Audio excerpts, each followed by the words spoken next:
नमस्कार, जय श्री कृष्ण। मैं जया गुप्ता। इस वीडियो में मैं माघ मास महात्म्य की 22वें दिन की कथा लेकर आई हूँ।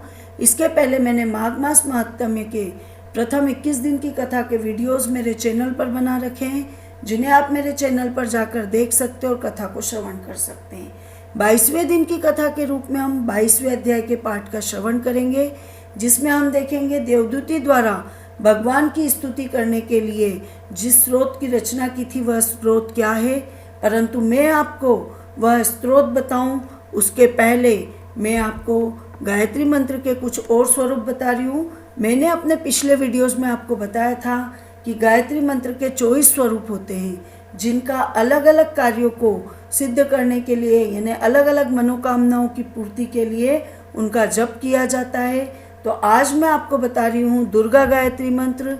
दुर्गा गायत्री मंत्र का जप दुख, पीड़ा और शत्रुओं का नाश कर विघ्नों पर विजय प्राप्त करने के लिए किया जाता है। तो आइए देखें दुर्गा गायत्री मंत्र। ओम गिरजाय विद्महि शिवप्रियाय धीमहि तन्नो दुर्गा प्रचोदयात्। इसके अलावा अब मैं आपको एक और गायत्री मंत्र स्वरूप बता रही हूँ, हनुमान गायत्री मंत्र स्वरूप। हम सभी जानते हैं भगवान हनुमान श्री राम जी के अनन्य भक्त हैं। उनके मन में राम जी के कर्म के प्रति जैसी निष्ठा होती है, वैसी ही निष्ठा किसी भी कर्म के प्रति हमारे मन में जागृत करने के लिए हनुमान गायत्री मंत्र का प्रयोग किया जाता है। तो आइए देखें हनुमान गायत्री मंत्र। ओम अंजनी सुताय विद्महे वायुपुत्राय धीमहि तन्नो मारुति प्रचोदयात्। अब इसके बाद हम माघ मास महात्म्य के 22वें दिन की कथा का श्रवण करेंगे। 22वें दिन की कथा के रूप में हम देखेंगे देवदूती द्वारा भगवान की स्तुति के लिए स्त्रोत, कौन से स्त्रोत की रचना की गई। इसके पहले 21वें अध्याय में हमने देवदूती को वर प्राप्ति के वृत्तांत की कथा को पढ़ा था। लोमश ऋषि ने सुना और फिर लोमश ऋषि ने अवंती देश के राजा और भद्रक ब्राह्मण की कथा द्वारा प्रयागराज में माघ स्नान के महत्व को बताया था कि रासूय व अश्वमेघ यज्ञ से ज़्यादा पुण्य प्रयागराज में माघ मास में स्नान करने से मिलता है।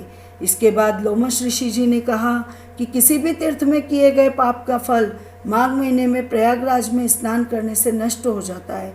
फिर उन्होंने पिशाच मोचन का किस्सा बताया, जिसमें देवदूती नाम के एक वैष्णव की कथा बताई कि यह वैष्णव अत्यंत दयालु और वेद पारंगत थे, जो चैत्ररथ वन में रहते थे और अत्यंत कठिन तरीके से भगवान की तपस्या करते थे।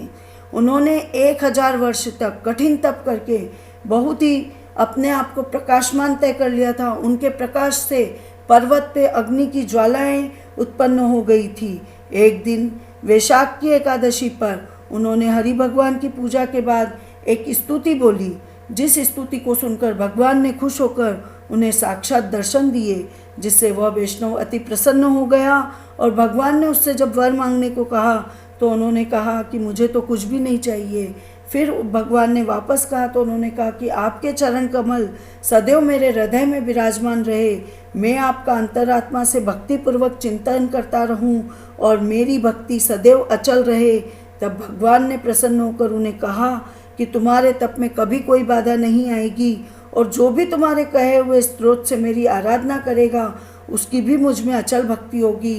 ये कह के भगवान अंतर्ध्यान हो गए। अब आगे की कथा हम 22वें अध्याय में देखेंगे। वशिष्ठ जी बोले, हे राजा दिलीप, भगवान जनार्दन के अंतर्ध्यान होने पर देवदूती नारायण के ध्यान में मग्न हो गए।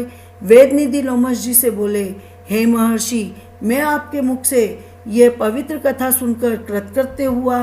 आप गंगा जी में स्नान करने के समान विष्णु जी की इस पावन कथा से आज मैं पवित्र हो गया। अब आप कृपा करके उस स्त्रोत को भी तो बताइए जिससे पाप रहित देवदूती को माधव भगवान ने प्रसन्न होकर दिव्य दर्शन दिए थे। आप जैसे महापुरुषों के सत्संग से मुझको सिद्ध मनोरथ प्राप्त हुआ।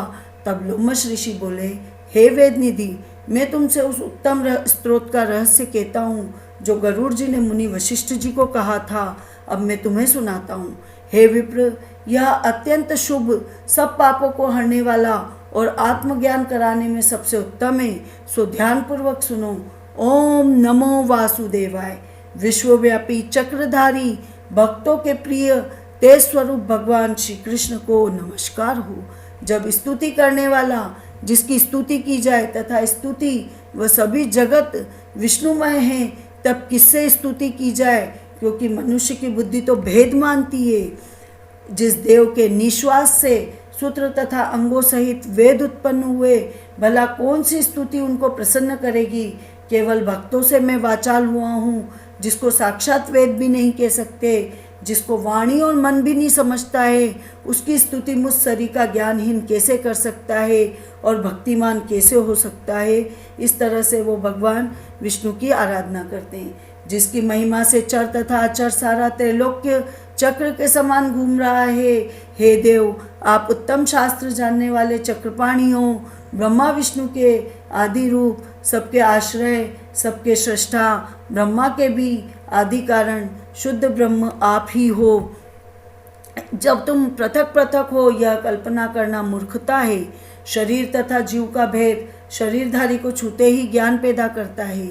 आपको काया का दोष छू भी नहीं सकता। आप देवात्मा में सदा जागते हो, निज आत्मा में आप कभी सोते नहीं हो। हे विष्णु, आपसे संपूर्ण सुखों को देने वाली बुद्धि उत्पन्न होती है। हे नाथ, आप ही पांचों कामेंद्रियां और पंच महाभूत तथा मन के विविध भाव हो। हे ब्राह्मण, ब्रह्मा, रुद्र तथा विष्णु, इन तीनों कल्पनाओं से तुम संसार की कल्पना वैसे ही करते हो जैसे पिता पुत्र की करता है। आपकी चिन्मूर्ति ने सारे संसार को बिना राग, मोह, द्वेष इत्यादि के और बिना सजातीय, विजातीय, स्वागत, भेद इत्यादि के बना रखा है। जिसका तत्व रूप जो कवियों में प्रकाशमान होता है, उस निर्मल तत्व को मैं नमस्कार करता हूँ। जिसके ज्ञान से श्रुतियों में कहे हुए कर्मों को लोग करते हैं, उस इच्छा रहित संसार के प्रिय पवित्र ब्रह्मा को मैं नमस्कार करता हूँ। मैं उस सतरूप हरि को नमस्कार करता हूँ, जिनका योगी लोग सब प्राणियों में आत्म रूप में अपरात्मा के रूप में उपासना करते हैं। जिसको अद्वैत ब्राह्मण लोग मैं ब्रह्मा हूँ ऐसा करते हुए गाते हैं और यज्ञ करते हैं और अपने को आपको ध्यान में रखते हैं, उस माधव भगवान को मैं नमस्कार करता हूँ। मैं उस चित्त रूपी आत्मा को नमस्कार करता हूँ, जो मनुष्य के माया तथा मोह से पैदा हुए विचित्र आभास, अहंकार और ममता को जानकर खो देता है। संसार में मनुष्यों की मोह रूपी वायु से सदा भभकने वाली तृष्णा की ज्वाला आपके चरण कमलों की छाया पड़ने से नहीं जलती है। जिसके स्मरण मात्र से मोह, बुरी गति, रोग, दुख कुछ भी पैदा नहीं होते, मैं उस अनंत रूप को नमस्कार करता हूँ।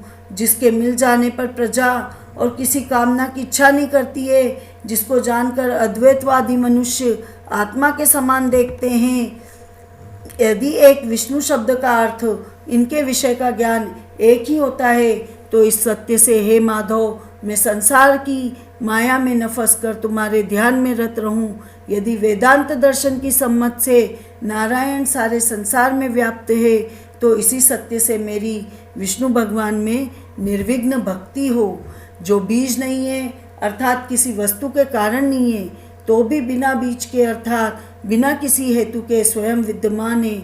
जो बीजों में बीज से युक्त हैं, भगवान विष्णु ध्यान रूपी खंग से हमारे सांसारिक बीज के टुकड़े टुकड़े कर दे। जो संसार की सृष्टि, स्थिति, लय के लिए ब्रह्मा, विष्णु, महेश के तीनों रूप धारण करते हैं और इन कार्यों में सत्व, रज, तम इन तीनों गुणों से विद्यमान रहते हैं, वह भगवान मुझ पर प्रसन्न हो। इस तरह से वह भगवान की आराधना करते हैं। वह भगवान जो सब देवताओं की प्रार्थना करने पे, धर्म की रक्षा करने के लिए 10 रूप से देह धारण कर अवतार लेते हैं, वह भगवान मुझ पर प्रसन्न हो। ब्रह्मादि से लेके स्तंभ पर्यंत प्राणियों के हृदय रूपी निर्मल मंदिर में जो एक ही देव वास करते हैं, वह भगवान मुझ पर प्रसन्न हो। सृष्टि के पहले जिस देव ने इच्छा प्रकट की कि मैं बहुत एक से बहुत रूप में हो जाऊं, और जो एक से बहुत रूप में हुए तथा देवताओं का निर्माण कर उनमें प्रवेश किया, वे भगवान मुझ पर प्रसन्न हो।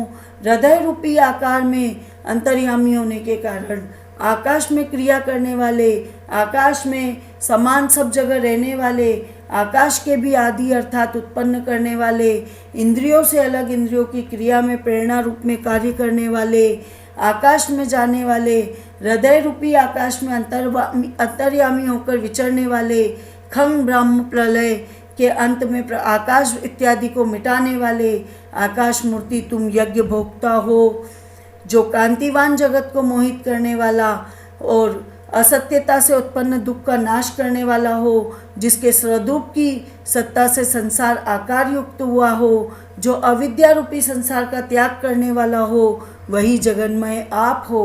आपका बनाया हुआ यह विश्व आनंद करता है और आपसे त्याग किए जाने पर यह अपवित्र हो जाता है। उसके साथ करने पर भी तुम बिना साथ के बने रहते हो, इसी से तुम में कोई विकार उत्पन्न नहीं होता है। जिनको चार्वक पंचभूत के योग से पैदा हुआ चैतन्य मानते हुए उपासना करते हैं और प्रोढ़ तर्क से आपके क्षणभंगुर बुद्धि कहते हैं। जैन लोग तुमको शरीर का परिणाम मानते हैं तथा सांख्यवादी तुम्ही को प्रकृति के परे पुरुष मानकर ध्यान करते हैं। जो पूर्वजों के कहे जन्मादि से रहित पूर्ण चैतन्य रूप सर्वदा आनंद लक्ष्य वाले तुमको उपनिषद वाले ब्रह्मा नाम से चिंतन करते हैं। आकाश आदि पंच महाभूत, देह, मन, बुद्धि, इंद्रियां, विद्या, अविद्या, तुम ही सब कुछ हो, तुमसे अलग कुछ भी नहीं है। तुम ही सब प्राणियों को पैदा करने वाले हो, तुम ही मुझको अपनी शरण देने वाले हो। तुम ही अग्नि, हवि, इंद्र, होता, मंत्र, क्रिया, फल आदि सब कुछ हो। तुम क्रिया के फल को देने वाले तथा दीक्षितों की क्रिया को पूरा करने वाले हो। वैकुंठ में तुम्हारे सिवाय कोई दूसरा नहीं है, मैं तुम्हारी ही शरण हूँ। सब प्राणियों को तुम्हारे हेतु हो, तुम हमको शरण देने वाले हो। जिस तरह युवतियों को की तरुणों में और तरुणों की तरुणी में हृदय की प्रीति रहती है, उसी तरह तुम मेरी भी प्रीति तुम में ही रहे। हे हरे, जो पापी और दुराचारी मनुष्य आपको प्रणाम करता है, उसको यम के दूत उसी तरह नहीं देखते हैं जैसे उल्लू सर्प को नहीं देखता है। तीनों तापों अधिदेहिक, अधिदेविक और अधिभौतिक के दुख तथा पापों के समूह भी तब तक मनुष्य को दुख देते हैं जब तक हे नाथ वह आपके चरण कमल की सेवा करना नहीं करता है।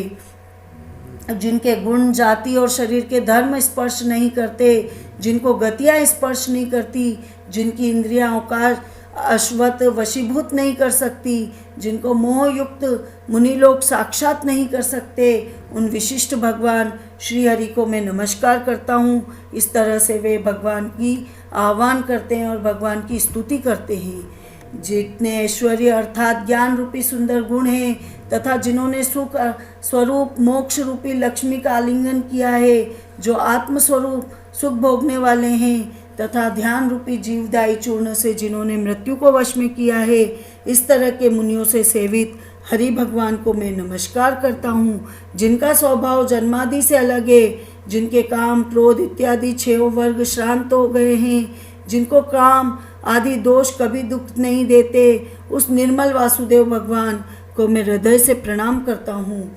स्थूल को करण में, करण को निदान में विलीन करके और इसके साधक कारण को कारण में वर्जित करके, इस प्रकार मुनि लोग जिनमें प्रवेश करते हैं, उन मुनियों द्वारा सेवित भगवान श्री हरि को मैं नमस्कार करता हूँ।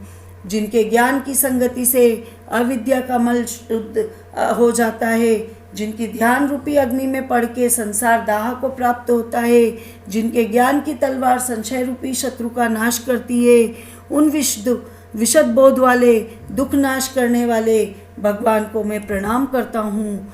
सारे चराचर के प्राणी भगवान हरि के वश में हैं। जो जिस स्थिति में जहाँ हूँ, उसी सत्यव्रत से भगवान मुझको साक्षात दर्शन दे। जिस प्रकार नारायण सारे स्थावर तथा जंगम संसार को उत्पन्न करते हैं, उसी सत्य से भगवान केशव मुझे अपने दर्शन दे। जैसे नारायण में उससे भी अधिक जब गुरु में मेरी भक्ति है, तो इसी सत्य से भगवान मुझको साक्षात दर्शन दे। इसी तरह की शपथ से उनकी सच्ची भक्ति जानकर भगवान पुरुषोत्तम ने प्रसन्न होकर उसको अपना दर्शन दिया। तब भगवान कमलापति उस ब्राह्मण की स्तुति से प्रसन्न होकर उसके मनोरथ को पूरा करके तथा वर देकर चले गए। वह ब्राह्मण कृतकृत्य होकर भगवान वासुदेव में लीन हो गया और शिष्यों के साथ स्तोत्र पढ़ता हुआ तपोवन में रहने लगा। जो मनुष्य इस स्तोत्र को कहते और सुनते हैं अथवा पढ़ते हैं उनको अश्वमेघ यज्ञ का पूरा फल मिलता है। वह ब्राह्मण सदा आत्मविद्या के प्रबोध को पाता है, जिसकी बुद्धि पाप में नहीं लगती और वह बुरा फल नहीं देखता है। जो इस स्तोत्र के पठन पाठन से सब मनुष्यों की बुद्धि, मन तथा इंद्रिय स्वस्थ होती है। जो मनुष्य हरि भक्ति में लीन होकर भक्तिपूर्वक अर्थ का विचार करके इस स्तोत्र का जप करते हैं, वे पापों को दूर करके वैष्णव पद को पाते हैं। इस स्तोत्र के सदा पाठ करने से मनुष्य अपने सब काम और मनचाहे फल को पाता है, अत्युत्तम पुत्रों को पाता है तथा दीर्घायु, धन और पराक्रम को प्राप्त करता है। 1000 तिलपात्र और 100 गोदान करने से जो फल होता है वह फल इस स्तोत्र के कीर्तन से मिलता है। मनुष्य धर्म, अर्थ, काम, मोक्ष में से जिसकी भी कामना करता है वह उसको इस स्तोत्र के पाठ से शीघ्र ही प्राप्त हो जाता है। इस स्तुति को सुनने से मनुष्य की सदाचार, विनय, ज्ञान, तप और नीति में बुद्धि होती है। इस स्तोत्र के कीर्तन से महापातक और उपपातकों से युक्त मनुष्य भी तुरंत शुद्धात्म हो जाता है। इसके पाठ से बुद्धि, धन, यश, कीर्ति, ज्ञान और धर्म आदि सब बढ़ते हैं। दुष्ट ग्रहों की शांति होती है और अशुभ का निवारण होता है। द्विजातियों को इस स्तोत्र को पढ़ने से उनकी सब व्याधियों को हरण करता है और सब अरिष्टों को दूर करता है और दुर्गति से तारता है। नक्षत्र और ग्रहों की पीड़ा से राजा, देव, अग्नि, चोर, सिंह, व्याघ्र, भूत, प्रेत, पिशाच, पूतना, जंबक, टोटका आदि के कुछ भी नहीं होता। इस स्तोत्र का पाठ करने से मनुष्य को किसी भी प्रकार का भय नहीं रहता है और इस लोक और परलोक दोनों में वो अक्षय सुख प्राप्त करता है।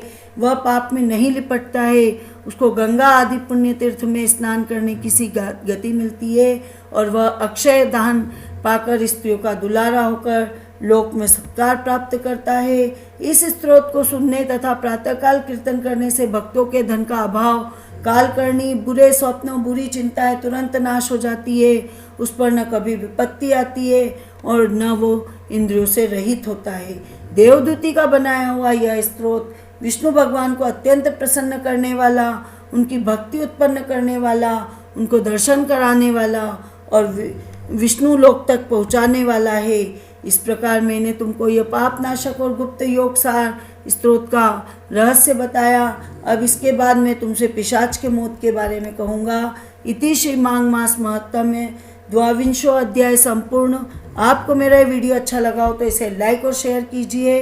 अभी तक यदि आपने मेरे चैनल को सब्सक्राइब नहीं किया है तो कृपया मेरे चैनल को सब्सक्राइब कीजिए, बेल आइकन को हिट कीजिए ताकि मेरे नए वीडियोस के नोटिफिकेशन आपको तुरंत प्राप्त हो। हिंदू धर्म, संस्कृति, तीज त्योहार, व्रत कथा, रीति रिवाज इत्यादि जानने के लिए मेरे साथ बने रहिए।